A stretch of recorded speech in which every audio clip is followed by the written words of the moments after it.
Je me réjouis beaucoup de cette nouvelle édition des Journées des diasporas africaines et je voudrais saluer la détermination, la volonté de Pierre de Caëtan Njinkam pour assurer la continuité de cette belle initiative que j'avais encouragée à son départ.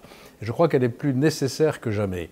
Dans le monde où nous vivons, beaucoup de choses vont dépendre de la relation entre la France, l'Europe en général et le continent africain. Je suis un peu inquiet de voir qu'aujourd'hui ces relations se détériorent, pour des tas de raisons que je ne développerai pas, mon devoir de réserve me l'interdit.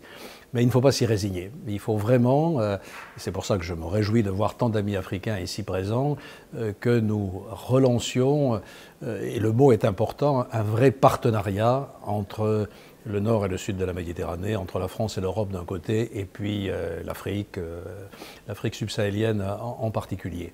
C'est notre intérêt commun. Et il faut le faire sur la base de l'intérêt commun précisément et de l'égalité.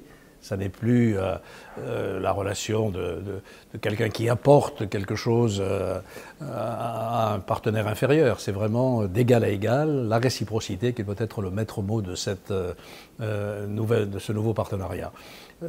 J'apprécie aussi beaucoup que l'accent soit mis sur le domaine économique.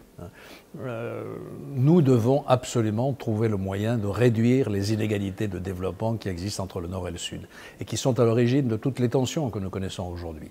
Tant que de jeunes Africains, de jeunes Africaines ne pourront pas se développer dans leur terre, dans leur pays, eh bien, ils auront tendance à venir vers le Nord, où ils sont les bienvenus, naturellement, notamment pour étudier. Nous avons besoin de beaucoup d'étudiants africains. Mais enfin, la volonté de chaque être humain, c'est quand même de rester sur sa terre.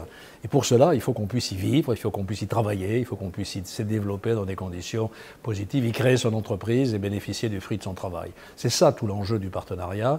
Et de ce point de vue, les diasporas ont un rôle évidemment éminent à jouer. Donc je vous souhaite à tous de fructueux travaux. Je suis désolé de ne pas être à Bordeaux pour vous accueillir, mais enfin voilà, la vie est ainsi faite. Je me suis consacré pendant un quart de siècle à cette belle ville qui a avec l'Afrique aussi un lien qui a évolué dans le temps.